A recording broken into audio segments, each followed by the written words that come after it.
वालिङ नगरपालिकामा आइपुगेका छौँ।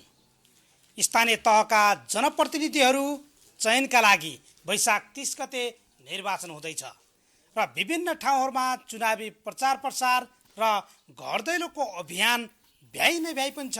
उम्मेदवारहरूलाई घर दैलो गर्दा कस्ता कस्ता एजेन्डा लिनुभएको छ त, विगतमा कस्तो काम भयो र अबको 5 वर्ष जनप्रतिनिधि चयन गर्दा के हुन्छ, अर्थात् सोचे जस्तै काम हुन्छ त के छ घोषणा पत्रहरूमा। हामी विभिन्न स्थानीय तहहरूमा गएर यति बेला जनप्रतिनिधि बन्नेहरूका अर्थात् उम्मेदवारहरूका एजेन्डासँग जनतासँग बहस गरिरहेका छौँ। यति बेला मसँग वालिङ नगरपालिकाको मेयरका उम्मेदवार हुनुहुन्छ 2 जना।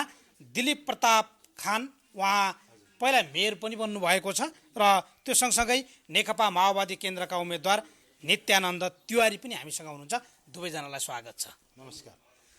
सुरुमा 5 वर्षको कार्यकाल सकियो, अब फेरि मलाई मेयर बनाउनु पर्यो भन्दै यहाँ घर दैलो अभियानमा पनि दौडिराख्नु भएको छ।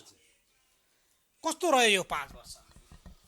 यो 5 वर्ष मलाई लाग्छ हामीले राम्रो काम गरेका छौँ र हाम्रो चाहिँ एउटा लामो रेसको चाहिँ परियोजनाहरू छन् र वालिङलाई हामीले यो कुनै पनि राजनीतिक दलहरूले 5 वर्ष 10 वर्षमा यो मुहार फेर्न सक्दैन। त त्यसको लागि हामीले एउटा लङ टर्म प्लान बनायौँ र त्यो लङ टर्म प्लानमा 20 वर्षमा वालिङ नगरपालिकालाई इन्फ्रास्ट्रक्चरको हिसाबले, रेजिलियन्ट सिटीको हिसाबले र स्मार्ट सिटीको हिसाबले क्रमशः डेभलप गर्दै जाने जुन योजना बनायौँ, त्यही अनुसार हामीले यो 5 वर्षमा आधारभूत कानुनका नियमहरू, कार्यविधिहरू सम्पन्न गरेका छौँ।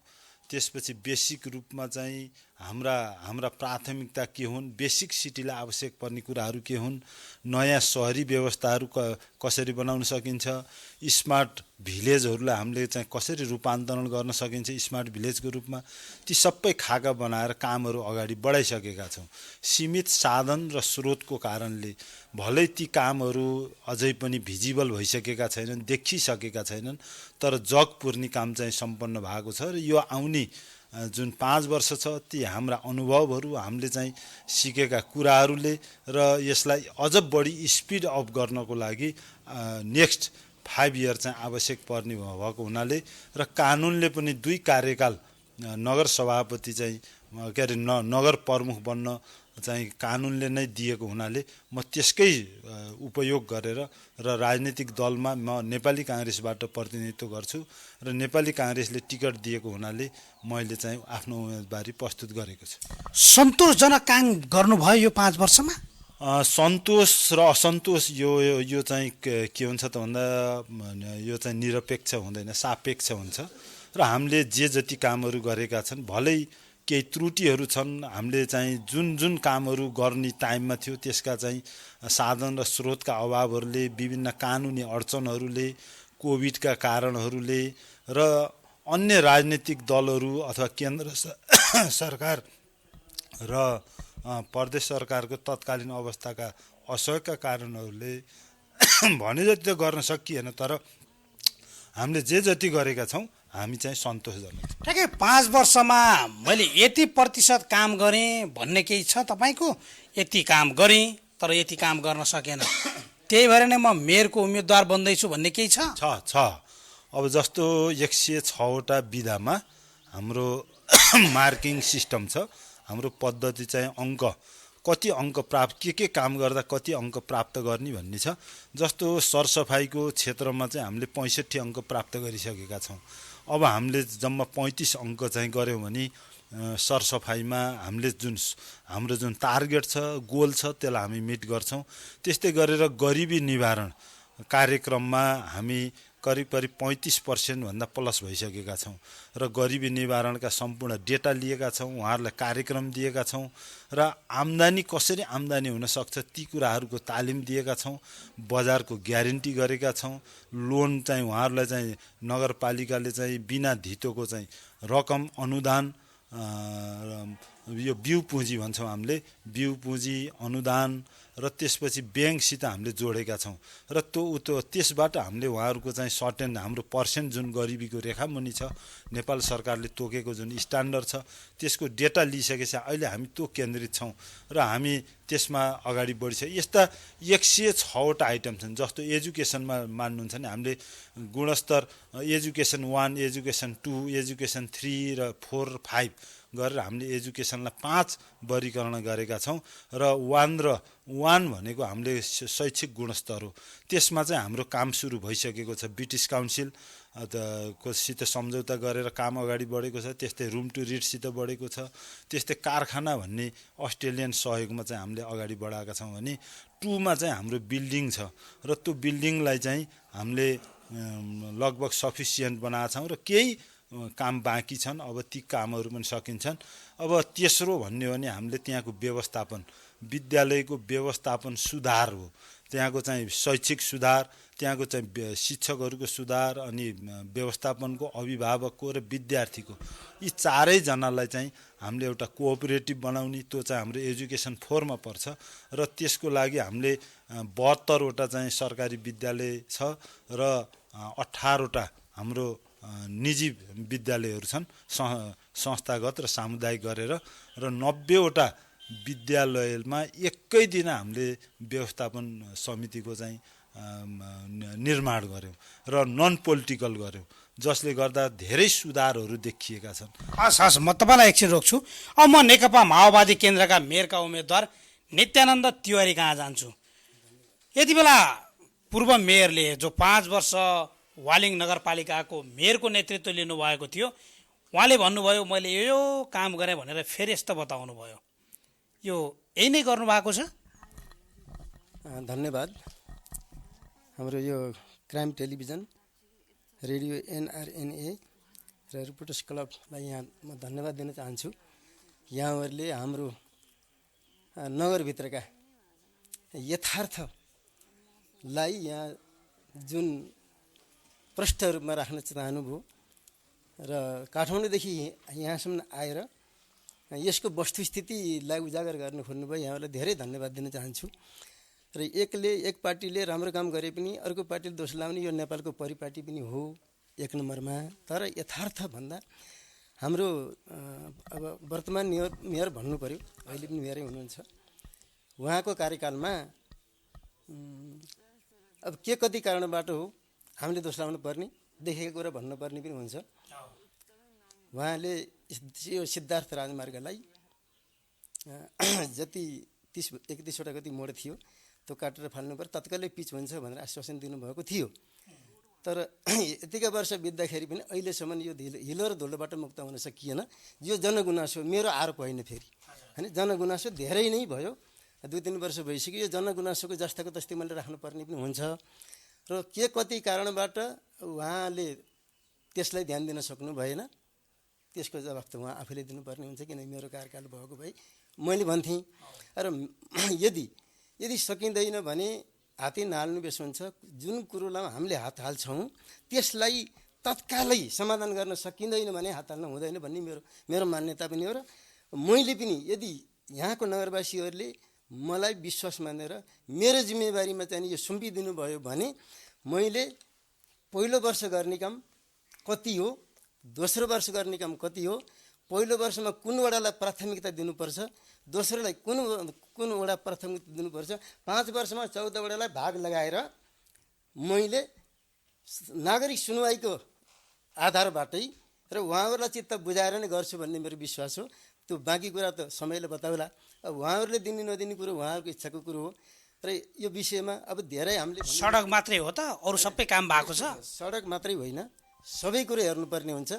अब यहाँ सिँचाइको विषयमा पनि अब कतिपय सिँचाइ जुन कुलोलाई चाहिँ अब हामीलाई बजेट परेन, यहाँ बाटोलाई बजेट परेन, यी कुराहरू पनि आछन् नआएको नि। सबै कुरामा, कृषिमा, यातायातमा अथवा पर्यटनमा, यो मात्रै भन्नु छैन, यातायातमा सबै आउँछ, आइरहेको पनि छ। यो मैले अघि भने झैँ जनगुनासो त सबैको 100का 100, 1000का 1000 चित्त बुझाउन नसकिएला। तर प्राथमिकता के हो भनेर हामीले बुझ्नुपर्ने पहिलो कुरा हो। सबभन्दा पहिला भोकोलाई पहिला खान दिनुपर्छ। अगाडि सकेकोले पछि खाए पनि केही फरक पर्दैन। हिँड्न नसकेकालाई हिँड्न सिकाउनुपर्छ।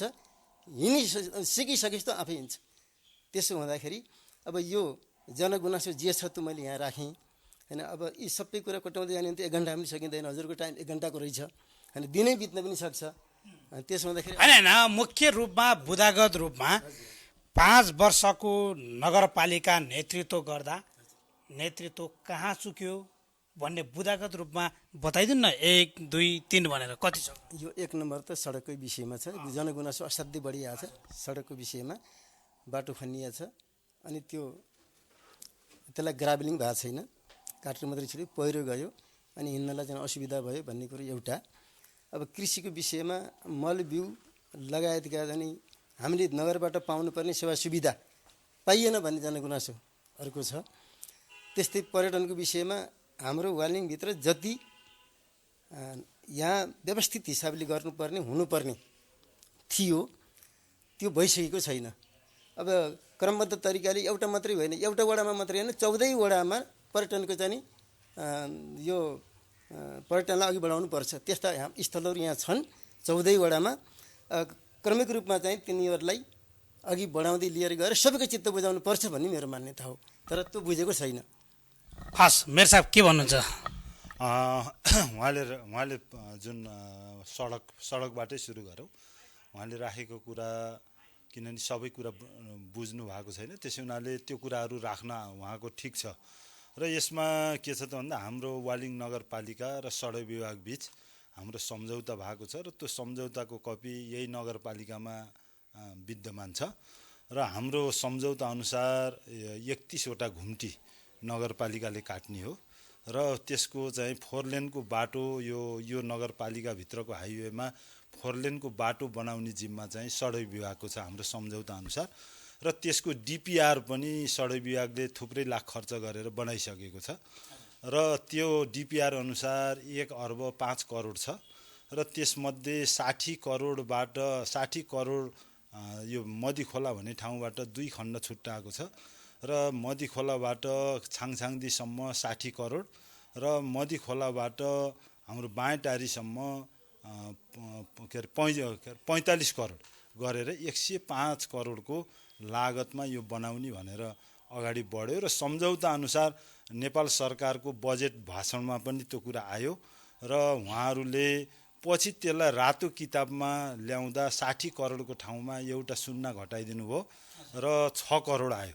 6 करोडले बाटो सुरु पनि भयो, तर त्यो 6 करोडले हाम्रो रामबाछा यो उदेखि जोइसी पँधेरादेखि रामबाछासम्म हाम्रो त्यो बाटो 4 लेनको बन्ने थियो। त्यसै बाटो पनि 6 करोड बाटो पनि फेरि पछि यही ठाउँको एकजना सांसद हुनुहुन्थ्यो, पछि उहाँ मन्त्री पनि बन्नुभयो र उहाँकै दबाबमा त्यो 6 करोड बाटो पनि 3.5 करोडको मात्रै मिर्दीसम्म काम भएर कहाँ गयो त 3 करोड? त्यो 2.5 करोड चाहिँ 3 करोडको 3.5 करोडको काम भयो र 2.5 करोड रुपियाँ चाहिँ यहाँबाट चाहिँ भालु पहाड त्यसपछि फेदी खोलामा गएर चाहिँ सडक उसकै अन्तर्गत थियो। सडक विभागलाई नै तत्कालीन डीईलाई जबरजस्ती गरेर यहाँ लाइन नदिएर उहाँ लगेर लाइन दिन लगाएर अनि यहाँको 2.5 करोड पनि अरू पालिकाहरूमा गएर राजनैतिक रूपमा चाहिँ प्रतिशोध लियो र यो काम चाहिँ त्यसपछि हुँदै भएन। र अस्ति केन्द्रको सरकार परिवर्तन भइसकेपछि हामी डेलिगेसन गयौँ, सर्वदलीय डेलिगेसन गयौँ र त्यसबाट पहिलाको डिपिआर अनुसार अब आउने नयाँ आर्थिक वर्षमा यो बजेट पर्छ र यसको चाहिँ काम अगाडि बढ्छ। म त्यही कुरा जानकारी गराउन चाहन्छु। अब त्यो अगाडि बढ्छ। यति बेला निर्वाचन आइसकेको छ। अब तपाईँहरूको कसले जित्ने कसले हार्ने भन्ने वैशाख 30 मै फैसला हुनेछ। यो 5 वर्ष काम गरिसकेपछि यति बेला घर दैलोमा जाँदा जनताले के भन्छन्? होइन, स्वागत गर्नुभएको छ। अब कतिपय कुराहरू गुनासा पनि गर्नुहुन्छ। कस्ता गुनासो आइरहेछन्? गुनासो दुवै किसिमको छ। जस्तो त चाहिँ गाउँमा कम आइस भन्ने छ र अफिसमा आउँदाखेरि भेट भएन त बाहिर गइस् भन्ने छ। अब यो दुईटै विरोधाभास छन्। मैले त दुईटैको चाहिँ जजमेन्ट लिएको छु र म चाहिँ सर्टेन टाइमहरूमा गाउँमा घुम्छु। त्यति बेला यहाँ सेवाग्राहीहरू आउनुहुन्छ र भेट्न खोज्नुहुन्छ त्यो बेला म गाउँमा भएको हुन्छु र गाउँमा जाँदाखेरि ती सबै व्यक्तिहरू आफ्नो काममा हुनुहुन्छ, तर म गाउँमा रेगुलर पनि जान्छु र म जाँदाखेरि भेट नभएकोले तँसित भेट हुन सकिएन गाउँमा भन्नुहुन्छ। यो दुवै मेरो लागि अफिसमा भेट भएन भन्दा पनि गाउँमा आउनु भएन भन्ने बढी गुनासो हुन सक्छ। त्यो पनि बढी छैन, किनकि म रेगुलर रूपमै यो 14वटै वार्डमा चाहिँ टाइम टेबल अनुसार त्यहाँको आवश्यकता अनुसार म चाहिँ घुमिराख्नु भएको छ। हजुर। अब यहाँको चुनावी एजेन्डा के छ त?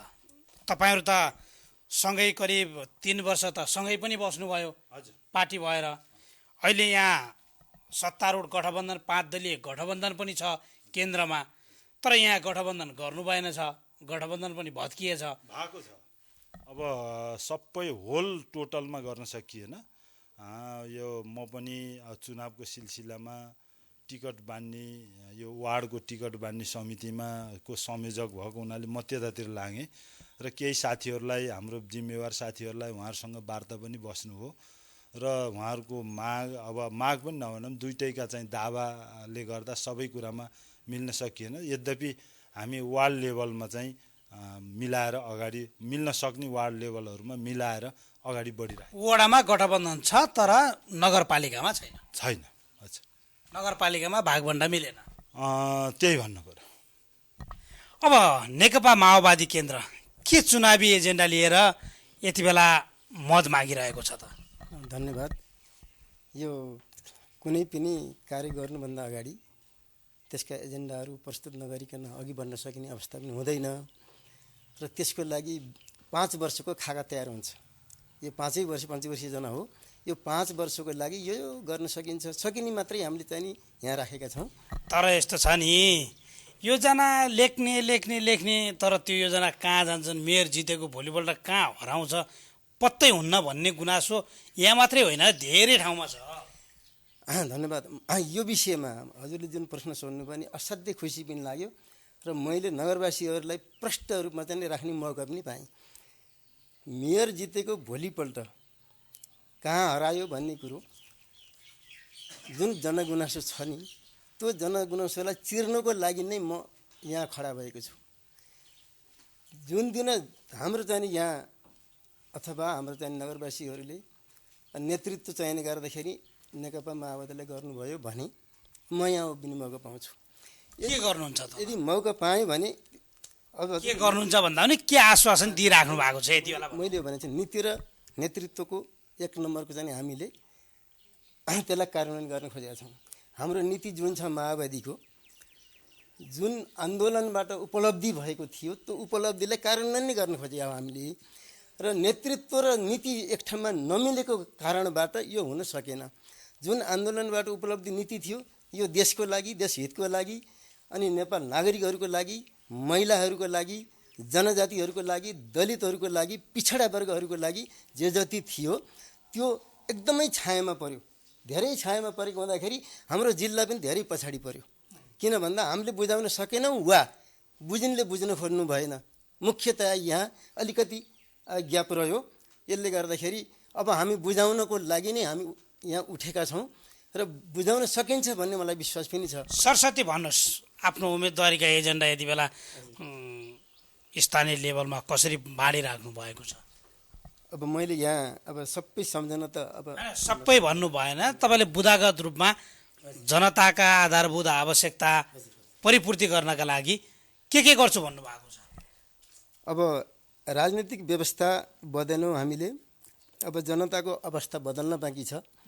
जनताको अवस्था बदल्नको लागि अघि मैले भने झैँ हामीले लिएर आएका एजेन्डाहरूलाई कार्यान्वयन जबसम्म गर्न हामी सक्दैनौँ तबसम्म जनताको अवस्था बदलिने पनि छैन, बदलिने अवस्थै छैन। त्यो जनताको अवस्था बदल्नको लागि हामी यति खट्नुपर्छ कि हामीले त 8 घन्टा होइन 18 घन्टा खट्नुपर्ने। नेता बदलिए जनता त त्यही त जस्ताको तस्तै छन्। त्यसबाट त जनतालाई नै सम्पूर्ण कुरो बुझाउनको लागि र त्यो जनता आफ्नो खुट्टामा उभिनको लागि, आत्मनिर्भर हुनको लागि हामीले चाहिँ एजेन्डा लिएर आएका छौँ र त्यो एजेन्डा हामीले यहाँ पेस गर्छौँ, गरेका पनि छौँ र त्यही अनुसार 5 वर्षमा धेरै भन्न सकिँदैन, 50% काम हामीबाट हुन्छ। बाँकी 5 वर्षमा दिलबिजीले भन्नुभयो चाहिँ 50% मात्रै होइन 50% 5 वर्ष भने अर्को 50% 10 वर्ष 100% भयो। तपाईँलाई 50% काम गर्न जनताले पठाउने, फेरि मलाई 50 गर्न देऊ है भनेर अर्कोबाट पनि पठाउने। यो यस्तो हो। यसमा मैले अलिकति समय पाऊँ।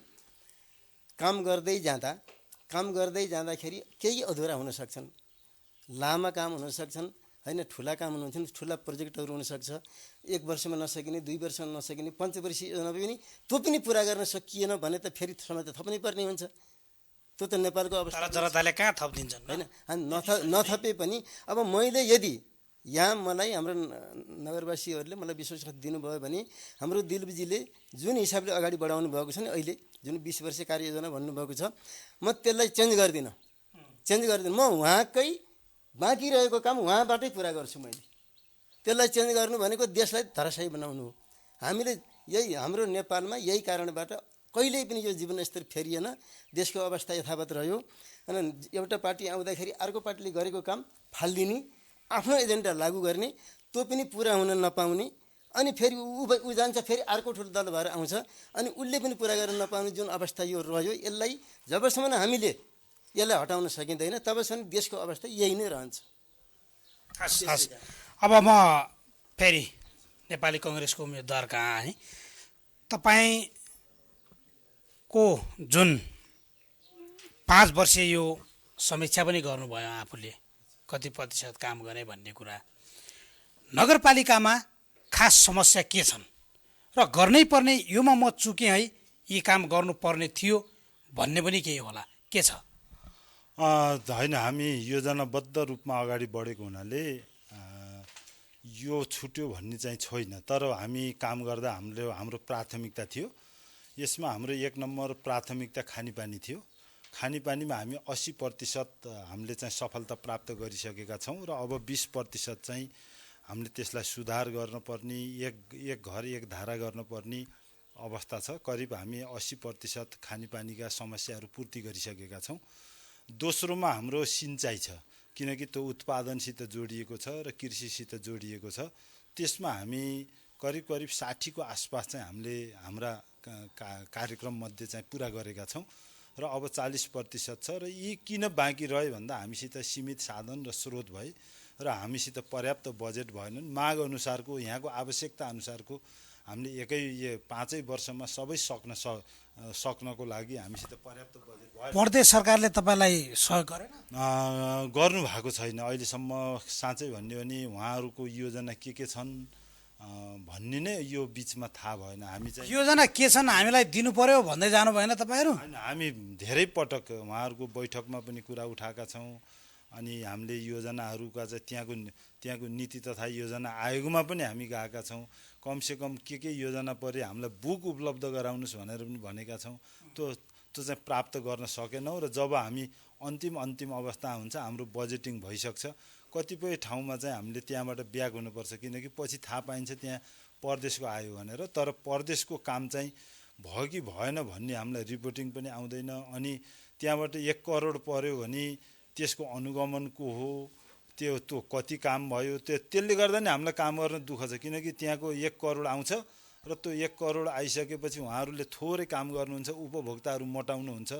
अनि त्यही खालको सोचेर हाम्रो नगरपालिकामा पनि त्यसरी लाग्नुहुन्छ र त्यही खालको चाहिँ क्रियाकलाप गर्न खोज्नुहुन्छ। र हामीसँग धेरै उपभोक्ताहरू रिसाउनु पनि भएको छ, किनकि हामीले उहाँहरूले जति काम गर्नुहुन्छ त्यति हामी भुक्तानी दिन्छौँ मूल्याङ्कनको आधारमा, जसले गर्दा परदेशबाट हामीलाई यति परदेशको काम हो कि नगरको काम हो भनेर सोध्नुहुन्छ उपभोक्ताले। किनकि त्यो एउटा त्यस्तो खालको ट्रेन्ड बसालिदिनु भएको छ जहाँ जति काम गरे पनि हो नि।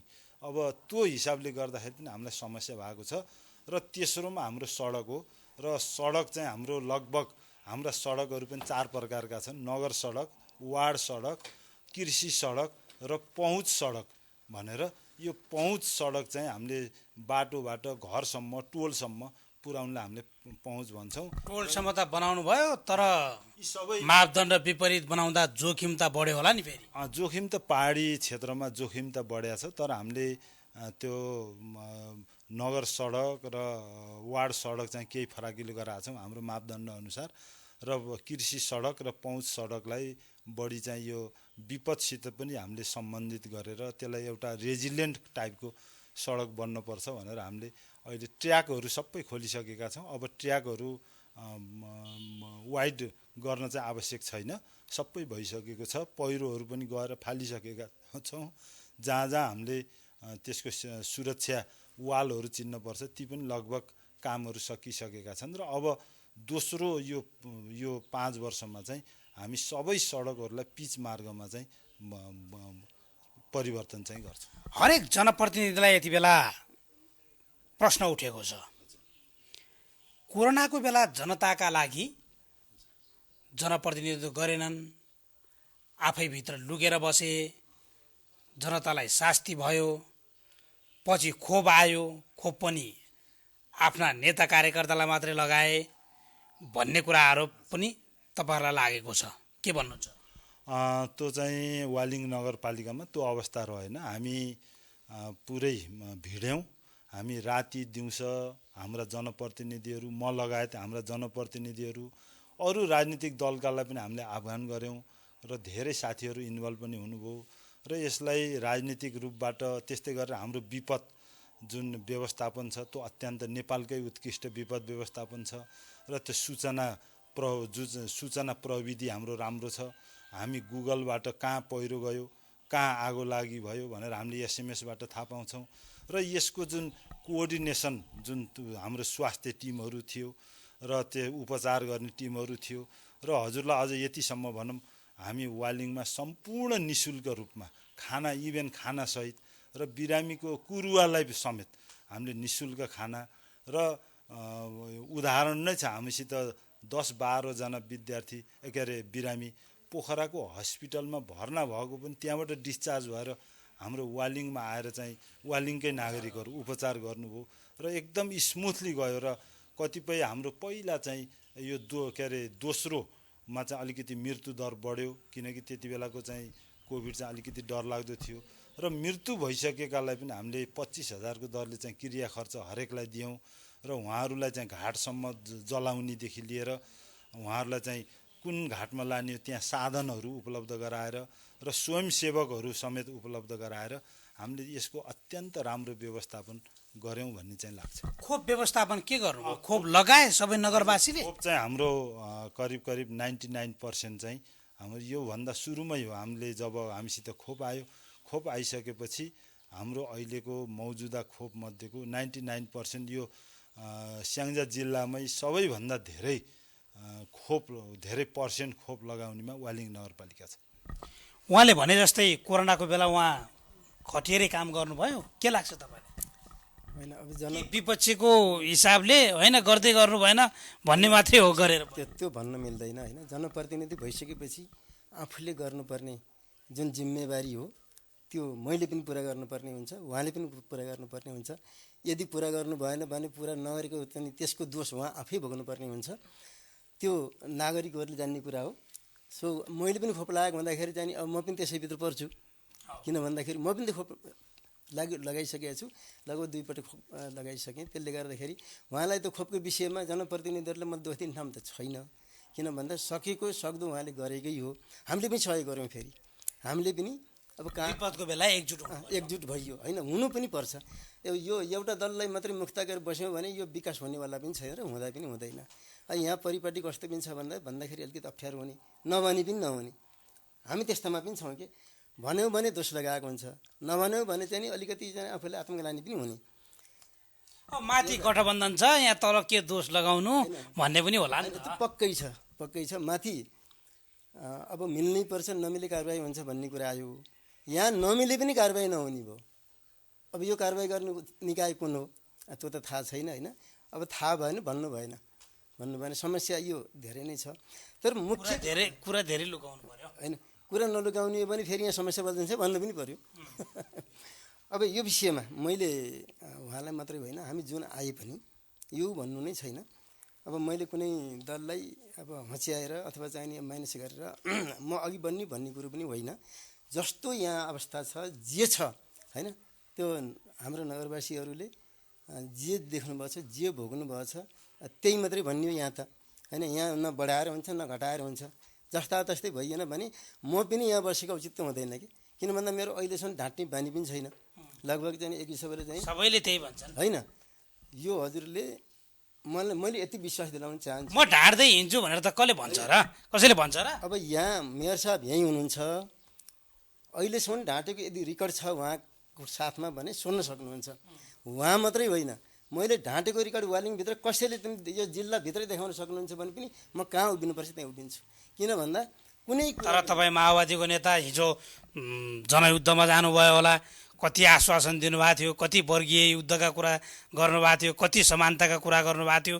अहिले के तिनी पुरा छन्? तपाईँ केन्द्रमा राजनीति त्यस्तो छ, जिल्लामा त्यो गर्नुभएको छ? ढाँट्दै ढाँटेन, मैले आश्वासनै दिएन भन्न त मिलेन नि हजुर। अब यही विषयमा मैले राख्ने मौका पाएँ। हामी जङ्गलमा छँदा जे आश्वासन दिएका थियौँ, जति दिएका थियौँ त्यो पुरा गर्नको लागि नै हामी बाहिर आएका हौँ र सबै दलसित समान रूपले निस्केका हौँ। हामी निस्कँदाखेरि हामीले बोलेको र हामीले प्रतिबद्धता जाहेर गरेको एजेन्डाहरू लागू गर्नको लागि यहाँको जनताले साथ दिनु पर्यो नि। यदि जनताले साथ दिनुहुन्छ भने त्यो 5 वर्षभित्रमा मैले पुर्याएर देखाउँछु। म जे बोलेँ, मेरो साथीहरू जे बोल्नुभयो होइन, जुन जुन अधिकार दिन्छौँ भनेर भन्नुभएको उहाँले होइन, नेतृत्व वर्गदेखि मूल पुरुषदेखि भन्नुपर्छ, उहाँदेखि आज यहाँ यो स्थानीय निकायसम्मको जिम्मेवारी मैले लिन्छु। हस्, म अब अन्त्यमा छौँ हामी। गठबन्धन पनि छैन, केन्द्रले त परिपत्रै गरेका थियो, बागी नउड्नु, छुट्टा छुट्टै नउड्नु, संयुक्त रूपमा उठ्नुपर्छ, एउटै गठबन्धनबाट उम्मेदवार जित्नुपर्छ र एमालेलाई हराउनुपर्छ भन्ने माथि गठबन्धनको निर्णय थियो। तर तपाईँहरू त यहाँ नगरपालिकामा छुट्टा छुट्टै लड्नु भएको छ। नेकपा एमालेको पनि उम्मेदवार हुनुहुन्छ, उहाँलाई हामीले आमन्त्रण गरेका थियौँ, तर अलि नगरपालिकाको अलि टाढा घर दैलोमा पुगेका कारण म उपस्थित हुन सकेन भनेर जानकारीको पनि गराउनु भएको छ। तपाईँको जित्ने आधार के? गठबन्धन पनि छैन, तपाईँले 5 वर्ष चलाउनु भयो, केही प्रश्नहरू पनि उठेका होला नि तपाईँ कहाँ, जित्ने आधार चाहिँ के छ? मैले अब सबभन्दा पहिला त हाम्रो नेकपा माओवादीबाट नगर प्रमुखमै उठ्नु भएको छ। उहाँ एउटा असल व्यक्ति हो र उहाँलाई पनि म शुभकामना व्यक्त गर्न चाहन्छु। हामी एकदम साथी हो, म उहाँको भाइ पनि हो। दोस्रो कुरा चाहिँ हामी गठबन्धनको कोसिस धेरै गऱ्यौँ।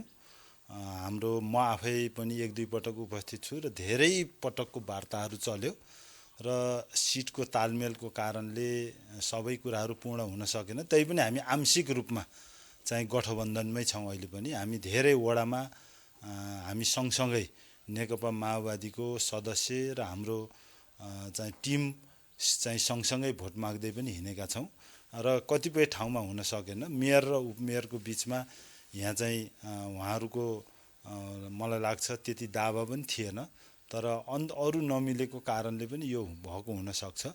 र जहाँसम्म मैले जित्ने आधार छ, म आफूले हाम्रो सङ्गठनको हिसाबले प्लस म चाहिँ यो जुन गएको 5 वर्षमा हाम्रो टिमले जुन कामहरू गर्यो त्यसको आधारमा पनि म जित्छु। यही अघि हजुरले प्रश्न गर्नुभयो कोभिडकै कारणले, कोभिडको कारणमा हामी चाहिँ करिब यहाँ 2600 मान्छेलाई चाहिँ हामीले उहाँहरूलाई चाहिँ उपचार गर्नेदेखि लिएर उहाँहरूलाई वासस्थान, आइसोलेसन सबै व्यवस्थापन गऱ्यौँ र त्यो व्यवस्थापनमा एउटा एकदम अत्यन्त राम्रो चाहिँ व्यवस्थापन गरेको कारणले अहिले मलाई फोन हानिराख्नु भएको छ। उहाँहरू चाहिँ अर्कै पार्टीका साथीहरू हुनुहुनेछ। त्यति बेला हामीले राजनीतिक रङबाट पनि हेर्ने कुरो आएन, तर उहाँहरूले अहिले त्यो बेलाको कुरा सम्झेर ल चाहिँ तँलाई हामीले भोट दिन्छौँ भनेर पनि उहाँहरूले फोन गर्नुहुन्छ।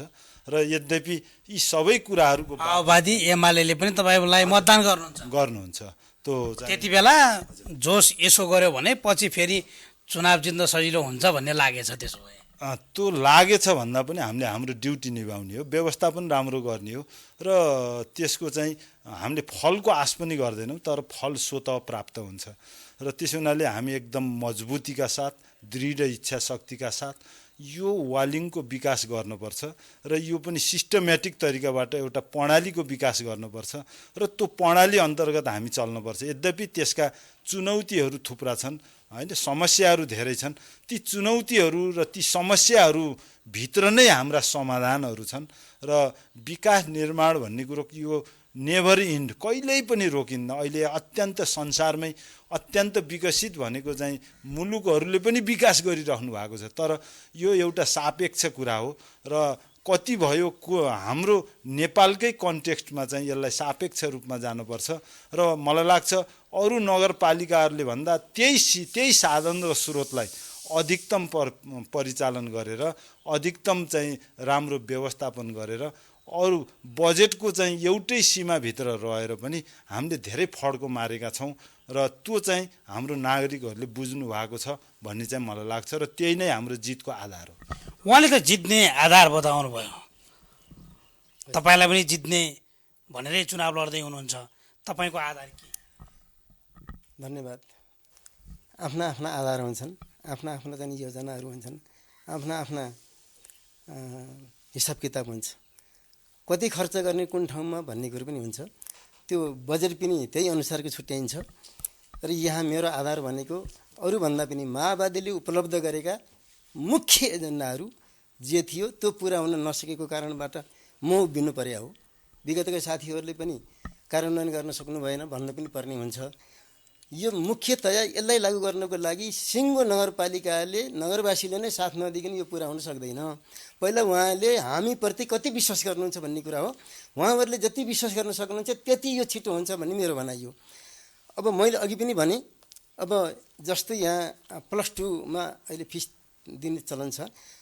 +2को फिस तिर्न नसकेर कमजोर अवस्थाका, गरिब अवस्थाका र एक छाक खान पनि नपुग्ने अवस्थाको जति हामी नगरभित्र जति हाम्रा गरिबहरू हुनुहुन्छ, उहाँहरूले पढ्न नसकेर, स्कुल जान नसकेर, फिस तिर्न नसकेर स्कुल कलेज छोड्नु परेको अवस्था छ। यसले गर्दा यो जुन अनलाइन अवस्था थियो जो गएको समय कोरोनाको बेलामा, अनि वाइफाईको असुविधाले वाइफाई नभएको कारणबाट अनलाइन सिस्टमबाट उहाँहरू विमुख हुनुभयो। मैले के पनि बोलेको छु भने अनलाइन नगरपालिकाका 14 वडामा फ्री हिसाबले दिने, सक्नेले त अनलाइनबाट पढ्नु भएको छ, पढाउनु भएको छ, त्यसमा आपत्ति भएन। नसक्नेहरूको लागि जो दिने त्यो सुविधा दिने, त्यो सुविधा नगरपालिकाबाट मात्र भित्रैबाट दिन सकिन्छ, उपलब्ध गराउन सकिन्छ। होइन लाग्ला अब महिनाको 2-4 लाख रुपियाँ लाग्ला, त्यो धान्न नसक्ने नगरपालिका पनि छैन, सक्छ। र गरिबले पढ्न पाउनुपर्छ, गरिबले शिक्षा आर्जन गर्न पाउनुपर्छ। सबैभन्दा कमजोर वर्गलाई जबसम्म अगाडि बढाउन सकेन तबसम्म त्यसको विकास हुनेवाला पनि छैन। हामी त सक्षम छौँ, दुःख सुख दुई छाक खान सकेका छौँ, अब हिँड्न पनि सकेका छौँ, बोल्न पनि सकेका छौँ। बोल्न पनि नसक्ने, हिँड्न नसक्ने, आफ्ना गुनासा राख्न नसक्ने, आफ्ना मर्का राख्न नसक्ने, एक छाक खान पाएदेखि दिनभरि काम गर्छु भन्ने अवस्थाका जो हाम्रा जनताहरू अथवा चाहिँ कमजोर अवस्थाका नागरिकहरू हुनुहुन्छ, उहाँहरूको लागि अघि बढाउन जबसम्म सकिँदैन तबसम्म हाम्रो लक्ष्य पुरा हुँदैन, यो निश्चित। स्वास्थ्यमा पनि त्यस्तै छ, स्वास्थ्यको लागि पनि हामीले जिम्मेवारी लिनुपर्ने हुन्छ। र कृषिको क्षेत्रमा पनि पकेट एरिया बनाएर अब 1 रोपनी हो मेरले अगाडि सारिराख्नु भएको रहेछ। 1 रोपनी 2 रोपनीको कुरो होइन सर, 1 रोपनी भन्दा 500 रोपनीदेखि 1000 रोपनीसम्मको एरिया बनाएर, होइन, एउटा पकेट एरिया बनाएर त्यसलाई माटो परीक्षण गर्ने, त्यो माटोमा कुन कुन चिजको उपलब्धि हुन्छ, कुन कुन बेर्ना अथवा तरकारी, फलफुल, अन्नबाली मध्ये कुन उपयुक्त हुन्छ, त अहिले माटो परीक्षण नगरिकन हामीले तरकारी, अन्न उत्पादन, फलफुल गर्दाखेरि हामी धेरै पछि परेका छौँ। होइन, किनभने माटोको संरक्षण पनि छैन र माटोको चाहिँ परीक्षण पनि छैन। हामी पुरानै खेतीमा निर्भर छौँ। होइन, अब अहिले पनि त्यतापट्टि ध्यान हाम्रो गएको छैन, त्यतापट्टि ध्यान जाने हामीले बनाउनै पर्छ, कटिबद्ध। मैले यो पनि भन्न खोजेको हुँ, कार्यान्वयन मुखले बोल्दा जे पनि बोलिन्छ, होइन, धेरै भाषामा धेरै कुरा पनि आउँछ। जति हामीले बोल्छौँ त्यति कार्यान्वयनमा ल्याउन सकिन्छ भने यो 5 वर्षमा पुरा हुन्छ। एउटा बिरुवा रोपियो, बिजु बिरुवा भने 5 वर्षमा फल दिन्छ। 5 वर्ष त लाग्छ नै, ढिलो भनेको 5 वर्ष त अनिवार्य हुन्छ। 5 वर्षमा पहिलो वर्ष चाहिँ सुरु गरेको थोरै देला, दोस्रो वर्षमा अलि धेरै देला, त्यसले गर्दा 10 वर्षमा त हामी 10 वर्षबाट विदेशी ऋण थाप्नु पनि पर्दैन। यो नगरपालिका आत्मनिर्भर पनि हुन्छ, कृषिमा, स्वास्थ्यमा, शिक्षामा, सबै कुरामा। पर्यटनको क्षेत्रमा भन्ने भने यो विदेशबाट आउने जति पर्यटक हुनुहुन्छ उहाँहरूलाई, होइन, विशेष राम्रो घुम्ने व्यवस्था गरिदिनु, व्यवस्था पनि गराउने र 1-2 रात 1 हप्ता यहाँ रोक्ने, त्यसपछि अनि हजुरको चाहिँ त्यही हिसाबको, त्यही क्वालिटीको होटल बनाउने हो भने हामीले चाहिँ नि पर्याप्त मात्रामा चाहिँ नि यसलाई अघि बढाउन सकिन्छ र यो नसक्ने भन्ने आफ्नो बल भयो भने सबै कुरा पुरा हुन्छ। हस्, के भन्न चाहनुहुन्छ मेयर साहब? म हाम्रो नगर प्रमुखको दावेदार अथवा प्रत्याशी नित्यानन्द दाईले चाहिँ यो हामीले श्वेत पत्र जारी गरेका छौँ, त्यो नहेरेको कारणले उहाँले अहिले जुन जुन कुरा उठाउनु भएको छ यी सम्पूर्ण कुराहरू हाम्रो वालिङमा चाहिँ पूर्ण भइसकेका छन्। जस्तो उहाँले चाहिँ यो फाइबर लाइनको कुराहरू गर्नुभयो। वालिङको 14वटै वार्डमा फाइबर लाइन छ र हरेक स्कुलमा चाहिँ हाम्रो अनलाइन क्लास हुन्छ। त्यो चाहिँ अनि विद्यार्थीलाई हामीले सिम पनि दिन्छौँ छुट्टै निःशुल्क। विद्यार्थीले मात्रै एजुकेसन चलाउने नयाँ किताबहरू पनि बनाउँछौँ, आफै बनाएर बाँड्यौँ र आफै पढेर आफै एक्सर्साइज गर्ने टाइपका ती सम्पूर्ण एजुकेसनमा यो बिचको हाम्रो कुनै पनि डिस्टर्ब भएन। हामीले त्यसलाई तुरुन्तै चाहिँ नयाँ प्रविधिहरू किनकि हामीसित त्यो गरिसक्यौँ। र दोस्रो उहाँले चाहिँ यो स्वास्थ्यको कुरा गर्नुभयो। स्वास्थ्यमा हाम्रो गरिबीको रेखामुनिलाई 100% स्वास्थ्य बिमा हुन्छ।